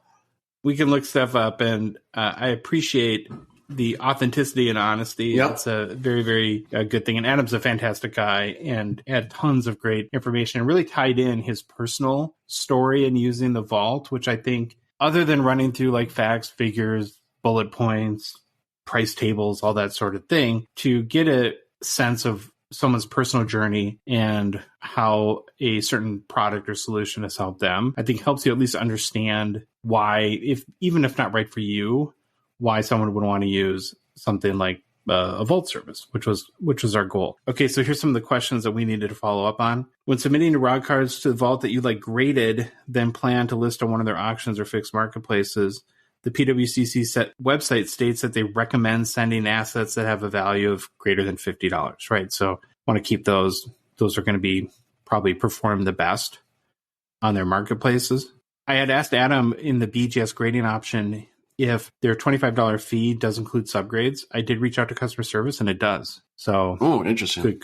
Good to know there. Yep. If you submit graded or authenticated cards to the vault, there's a $0 processing fee if the value is greater than $50 US. There's a $3 processing fee if the value is less than $50 US and 0 storage fees lifetime. And then the last one that we need a little clarification on is if there's a transfer. So if Troy decides to give me all of his hockey cards, which I'm holding out hope for, he can transfer them to me throughout the vault. And it does say on their website that there's a 1% fee if the card's been in there greater than 90 days, if transferred out of the vault, but it doesn't, and it specifically says out of the vault. So I'm going to take that to assume that there isn't a fee if you transfer to another person within the vault. Yeah, I wouldn't think so. I mean, that seems more, it's just, I don't know how the vault physically works, but it seems like there shouldn't be. But I will say you hear about the fees and stuff, and I think that's why vaulting's becoming really attractive, because what's the one biggest complaint people have is fees and everything when they buy something. And if you can buy something and they just put it in a vault and kind of save yourself some money, I think that's becoming a very interesting option for people.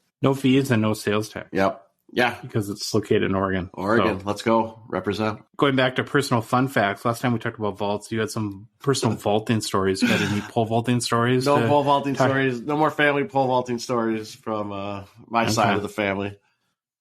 I always got to check in on that. Okay, we want to roll into who's hot, and we're going to let Troy start. And I'm not even going to mention the guy because I prefer you butcher his name. Yeah, I figured you put this guy on here just to see if I could do it. But the first name is easy. It's Peter. That's all it is. It's just a weird spelling of Peter. And the last name, Okay, I would have never guessed that in a million years. So you looked that up. Yeah, I looked it up. Right? I mean, I could guess. No, I mean, I did look it up, and that's how it looked like the phonetic should be, is Peter. I'm going to say Kochetkov. There, Kochetkov. Kochetkov? Pyotr Kochetkov, something like that. Now, Peter is spelled Pyotr for those that are... PHR, it's like Jesper Blatt. Like Jesper Blatt. Yeah. So anyways, I've butchered his name 10 times now in the span of 30 seconds. But he's a goalie for the Carolina Hurricanes who has been thrust into the starting role due to an injury to Frederik Andersen. And I got this from an article I read. It was Carolina Hurricanes blog. And the old age of Antti Raanta. I just chuckled. How would you like to be referred to as the old guy that, this young guy had to come step in and, become the starter? Can't play too much, so we need to have Peter spelled weird in that as well. All right, so I hate those. Kochetkov, I'm going to say, has risen to the challenge, playing extremely well this season. This year, he is 8-1-4 with a 2.01 goals against average, flirting with that getting sub-2 level, a .923 save percentage, and 3 shutouts. And over his past 5 games, he's gone 4-1 with a 1.59 goals against average, a .93 save percentage, and 2 shutouts. So definitely deserves to be on a Who's Hot segment. This guy is on fire. You know, there was hints of him being good last year. He played at the tail end of the season, did very well. He went 3 wins, no losses. He had a .902 save percentage and a 2.42 goals against average. So it definitely seems like he's just building off of what I think it's a surprise how well he's doing, but he's had some glimpses. I think he's showing what he can do, and he's probably the future goalie for Carolina. A lot of talk when you read about him being the future for them. If you want to look at his rookie card, he is this year, so a 2022-23 Series 1 Young Gun. Raw is right now is going in the 20 to 25 US dollar range. I went back to the beginning of December to see what they were going for, and it was about half that. They were in the $9 to $12 USD range. So it's kind of 100% increase in a pretty quick time frame. I did look to see if there's any PSA copies even graded, and there was one PSA 10 and one PSA 9. So yeah, this could be a kind of one of the sneaky risers from the Series 1 perspective, because he is on fire. And just remember, though, it's a goalie, because as we talk about with goalies, they could be on top of the world and then wait till we get to Who's Not or the struggle bus. And there's one of my favorite guys sitting there. So when you go out and run out and buy a couple copies for $28 and he lets in 9 goals the next game, don't tell you we didn't warn you. Yeah, we warned you. Okay, so Peter sounds like Pyotr should be. Kochetkov is what I'm going to go with. What did you go with? Kochetkov? I went with Kochetkov. One of us is right, maybe. We'll see. Next guy on our Who's Hot list is Kaprizov's good buddy, Troy, Matt Zuccarello. The 35-year-old diminutive Norwegian wild winger has 5 goals, 6 assists for 11 points in the past 7 games played, occurring in the last 2 weeks. His 2022-23 season stats: he's played 30 games, has 13 goals, 21 assists for 34 points. I know this isn't a math show, Troy, but that is more than 1 point per game. Nice. He's coming off his best NHL season, a 79-point campaign in 2021-22, where he had 24 goals, 55 assists. Pretty easy to rack up the assists by sliding the puck over to 97, huh? Well, that's pretty, yeah. I would, if you were to be in a situation, I think having 97 on your line is probably the best situation you could be in right now. Did something happen in the World Cup?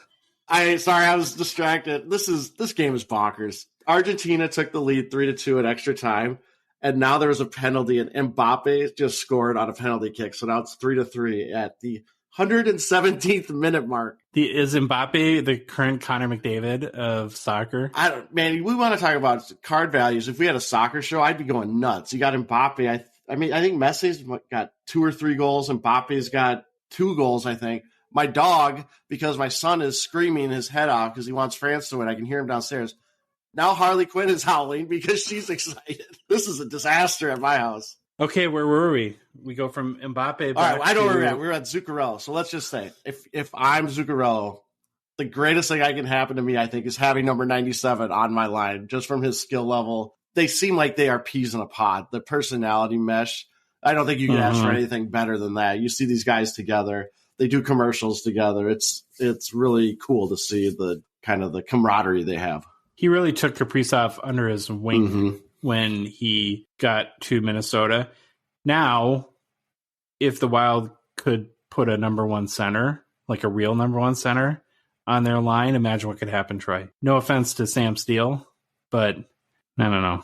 I think that they deserve a little higher end player on that line with them. So from a hockey card perspective, this actually is a good, I think, point of learning and growth for me, and when looking at Who's Hot and the struggle bus kind of guys. So I started looking at his card market, and I think some of these guys are just, we just have to declare PC guys, because there really isn't a robust Zuccarello. So to say, well, his rookie was, one sold in September for X, and then another one sold 3 years earlier for Y. And so, it doesn't seem to make a lot of sense, where the fact is his cards are pretty cheap.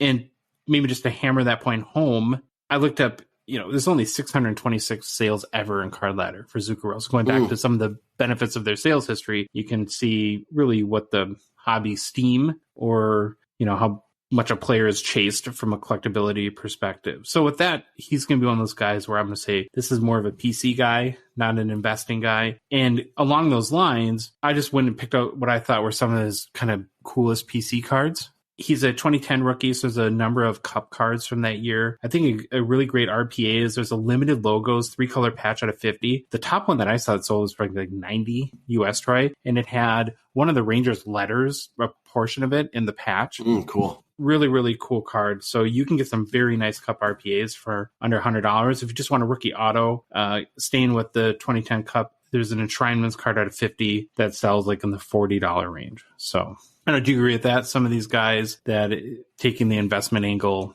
doesn't seem to make a lot of sense. No, it's definitely a PC play. And the one you kind of just hit on this, the cool thing is if you PC this guy, you can get awesome cards for cheap. I'm in a position where I PC Pekka Rinne, and guess what? I can find really cool Pekka Rinne cards for not that much money. A little more, I think, than Zuccarello. They cost a little more than Zuccarello for the nice ones. But again, they're just awesome looking cards that you can put in your PC and always have, and you don't have to break your bank trying to get them. Mm-hmm. Okay, the last guy on Who's Hot for this Monday's Gong Show is Alex DeBrincat. The 25-year-old Ottawa forward has 3 goals, 8 assists for 11 points in the last 6 games played, occurring over the last couple of weeks. For the 2022-23 season, he's got 9 goals, 21 assists for 30 points in 30 games. It's DeBrincat's first season in Ottawa after spending 5 years with the Blackhawks. His best season in Chicago, Troy, was last season, where he had 41 goals, 37 assists for 78 points, and he played all 82 games last year. So doing pretty good point-wise, given he was a 41-goal scorer last year and he's at 9, a little more than a third through the season. He's a little off from a goal-scoring perspective, but has a lot of helpers. He's been playing on Ottawa's second line with Shane Pinto and Drake Batherson, also in the first power play unit. From a hockey card perspective, he's a 2017 rookie. His 2017 Young Gun Pop 402 last sold for $76 on December 14th. This card has been on a huge slide in 2022. It's another one that you bought, isn't it? It is, but I think I haven't lost that much. It's not like a Kaprizov level loss. I want to say I got it for, it's either like 180, somewhere in there. I think 180 to 200. So it's definitely down a lot. I mean, it actually went up a lot. I'm just holding it. I like to over the last couple weeks since he's played well, it's up a little bit, but for the year, it's down 67%. Yeah. Just to give you guys an example, in February, it sold for $340 US. I probably should have sold it. Probably should have sold, but I'll keep it. It's in my display case. I think it looks cool. His 2017 Young Gun Raw, you can pick up these in the $15 US range, so pretty cheap there. What made you get the DeBrincat? I'm just kind of curious. I was I knew he was. I thought he was good, or I liked how he played. But then I started looking. I think it was right around. It was the lockouts, or not the lockout, the COVID shortened season. He was the number one. He was just playing super well during that whole thing where they had to do the 2 different sites. He was playing awesome, so then I just bought it.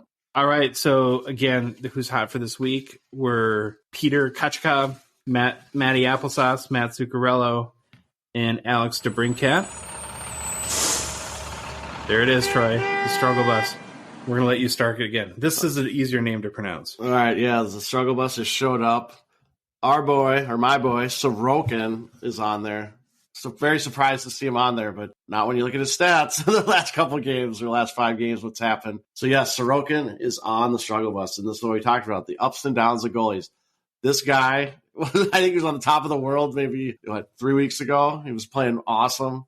And all of a sudden now he just falls right down to the bottom after a streak of bad games. And when I say a streak of bad games, over his past 5 games, not including, he had a brief appearance last night, so I'm not counting that game. He is 0-5 with a 3.46 goals against and a .876 save percentage. Now, That's terrible. Yeah, bad numbers, but I'll say at least he's not above 4.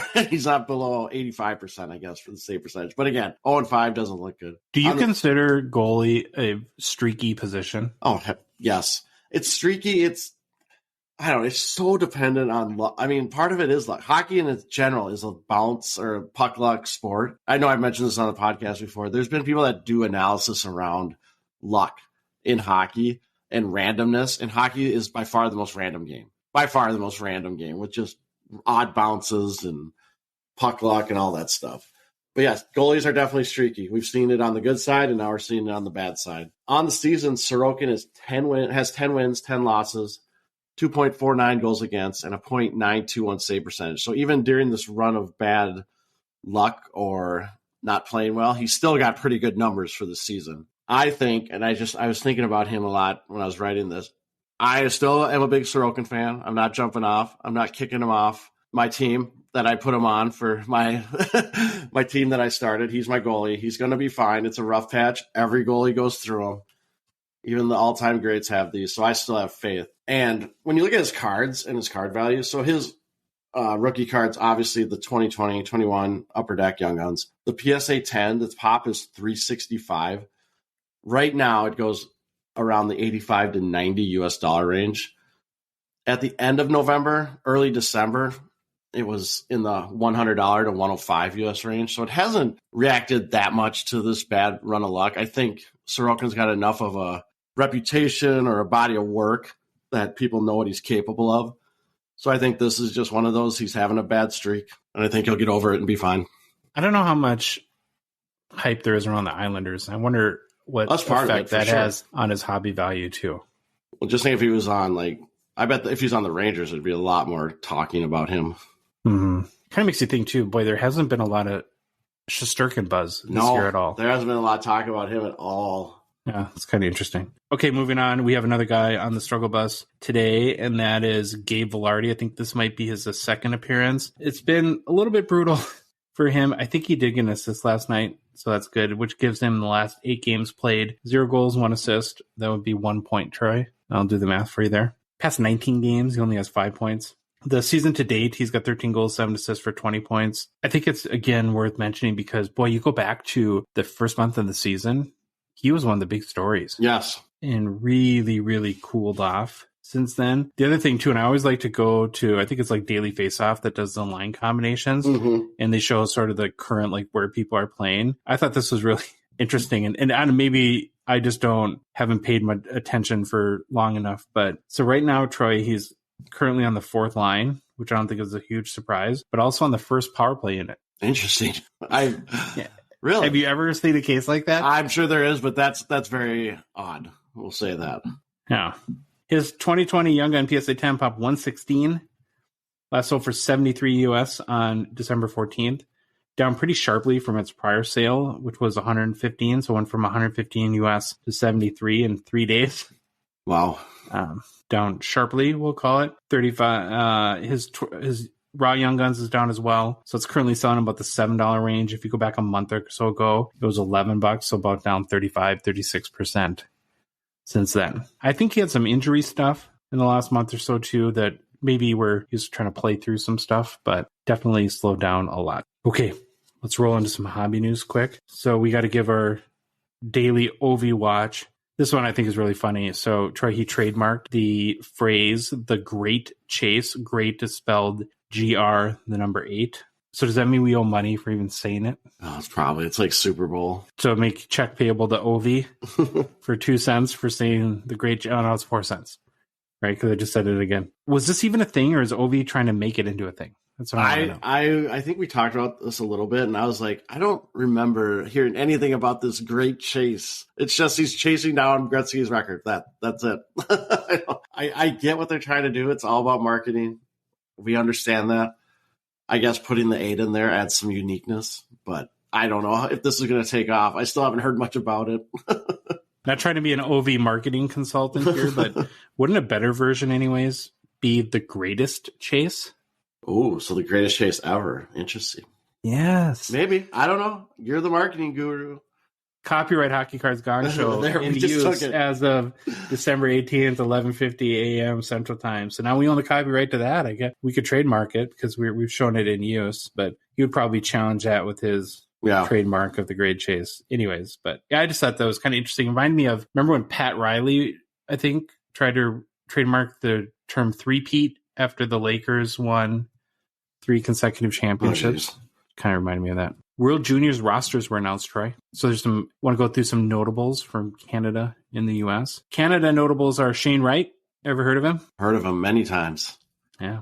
Connor Bedard. Definitely heard of him. So just a little check-in on Bedard since we're mentioning him. Here's his season so far with, is it Regina? I think it's Regina.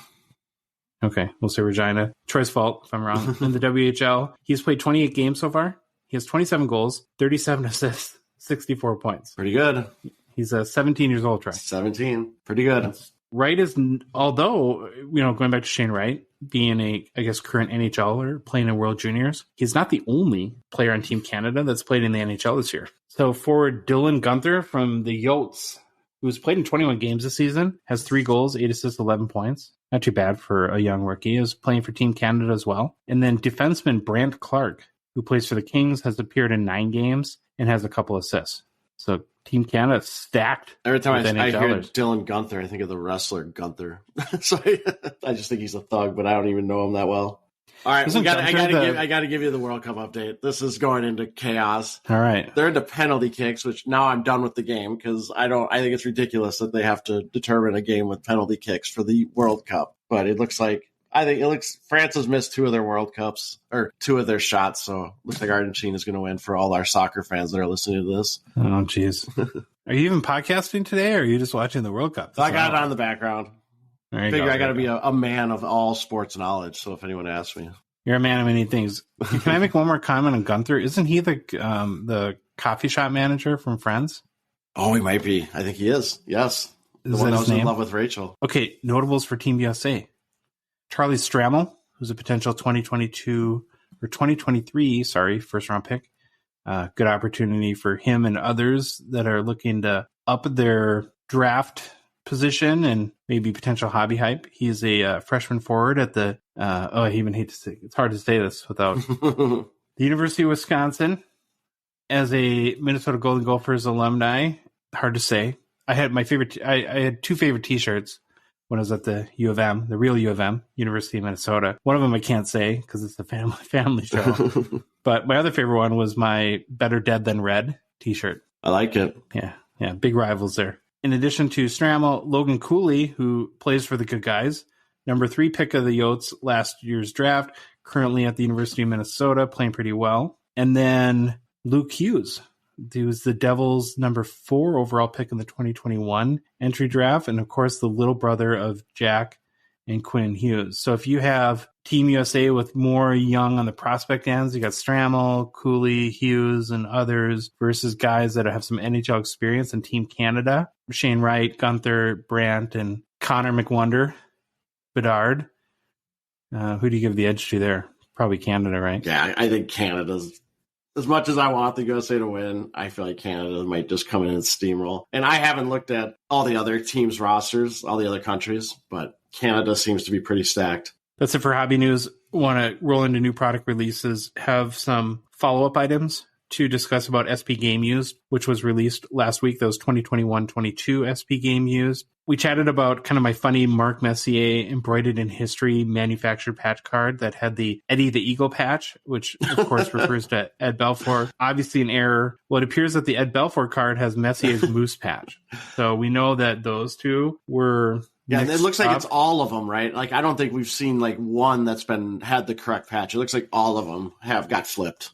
So kind of funny there. We also got a lot of messages around the Lake Tahoe Glass memorabilia redemption inserts. So apparently most, and I say most because somebody alerted me today that they did see one that didn't have this case. But what I'm talking about is if you look at the back of the card, the number on the card, like most inserts, is a combination of letters, not numbers, but LTSU, which if you go to Cardboard Connection or Beckett, that correlates to Maxim Shushko of the Philadelphia Flyers, not a premier kind of player, but every one of these redemptions, and it's supposed to be out of 25, but every one of these redemptions that I've seen is Shushko, and which kind of indicates that there's something going on here. A number of people have reached out to us about this. I did reach out to Upper Deck, and our contact was going to check into it tomorrow. It's the weekend, so they're going to check into it tomorrow and get back to me. Long story short on this one is I wouldn't sell if you pull this card right away until we figure out what's going on, because there's more Shushko out there than there should be. Yeah, you're saying there's more than 25, right? We've counted more than 25. I don't know if we've counted more than 25, but if people have seen 9 cases of this redemption card being pulled and all of them have the same card number on back, it's not probable that would happen. And so my point is that there's a decent chance that maybe the redemption code points to the right player or a different player, and I would hate for you to sell a bunch of these Shushko cards, what we probably should do is go and buy him. Yeah, he's right there before this on eBay, but we're not that smart. Or I would actually buy the one that is Shushko. That's my luck. But yeah, there's something going on there, and we're trying to get to the bottom of it. We'll pass that along. Any other kind of notes or clarifications, or now that you've sat with Game Used for a week or so, any comments you want to make, Troy? No, it is what we thought it would be, a high risk, high reward.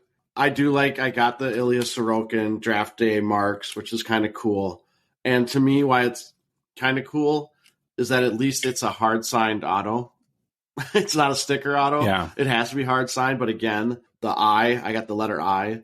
It's a manufactured hockey patch. It's not like from a jersey or anything. It could be the set, they've been building for a while. There was probably still the throngs of COVID. I think you and I both personally still don't like that it's called Game Used, and there's so many manufactured patches. Or even just player worn. Yeah. And I want to share the idea that I've been sitting on this, and I think it's actually a decent kind of solution is, what if for Game Used that Upper Deck didn't even focus on autos, but they just focused on like big, huge sort of mega patches that were all Game Used and all premium, have a smaller checklist, charge You'd probably charge more, right? Probably charge more, Yeah. but knowing that, boy, if I pull a DeBrincat or Pecorine, it's going to be an awesome 3-4 color plus patch that's going to have some part of the logo maybe in it, or it's going to be a huge window within the card, kind of what they call like mega patches or jumbo patches, something of that nature, and have a real kind of identity around the set, knowing that, okay, this is a set that you should buy if you're into Game Used, and that's really important to you, and you want the biggest, most beautiful patches. We're not going to have a lot of autos, maybe a couple, like the draft day marks where they're hard signed within the patch, but that would be our focus. I don't know. What do you think about that? I like the idea. I mean, right now, I don't know it well enough. Where are most of those patches in products? Like those big, colossal patches? Is that the cup? Or I know they're in other products. But, you see them in booklets a lot? Yeah, but to like bring them into one kind of housing. And I should say too, I should probably talk out my Sorokin card just to pump it since he's doing so bad. I've not listed it on eBay yet. So I actually not the best time to do that. No, I think I actually like it. The more I look at it, I'm going to keep it, I think, and put it in my case. Okay. Well, and I'm not saying that you couldn't have like a big jumbo or mega patch in any other set, but just if this is what SP the brand Game identity Used was known for. Yeah. So I like it. Only other little new product release note is I think some of the Series 1 retail SKUs got pushed back a little bit, but it looks like at least blasters come out Monday, which would be today if you're listening to it, the podcast on day one. We're recording on Sunday, so the day prior. Be great to have at least blasters for Christmas presents. I'm sure, good stocking stuffers or presents to open under the tree. Okay, personal pickups, Troy. All right, it's back. It's back with a vengeance after we got called out on the Discord by a good question, wondering what happened to it, and agree 100%. So from a personal card perspective, I got a Pecorine 2020-21 SPX Superscripts Gold out of 25. Bought it off eBay. It looks awesome. I haven't got it yet. I just looked at the picture, so I guess I shouldn't say I really truly have it in hand. It ended up being like $10 with shipping, taxes, a little over 12. But it's an awesome card. That's pretty cheap. And then I was going to say ahead. I got a box of Game Used. I already mentioned the one good card I got, the Sorokin. Yeah, I got a box of Game Used too, and I got a Mark Messier patch with the Eddie the Eagle, or Mark Messier memorabilia card with a manufactured Eddie the Eagle patch. So your box was definitely a bunch better than mine. Yeah, I also got a Cole Caulfield, the banner year. We've heard very mixed emotions on the banner year cards. I think I don't mind it. Mine's a 3-color patch.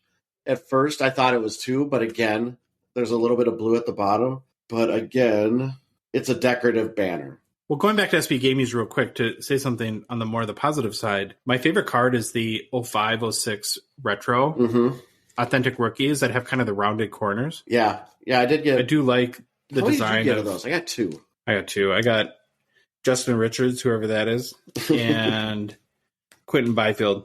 You know what? I should take my both out of $9.99. Yeah, this banner here. I'm reading the back of it. and it says it has been used by the National Hockey League during events.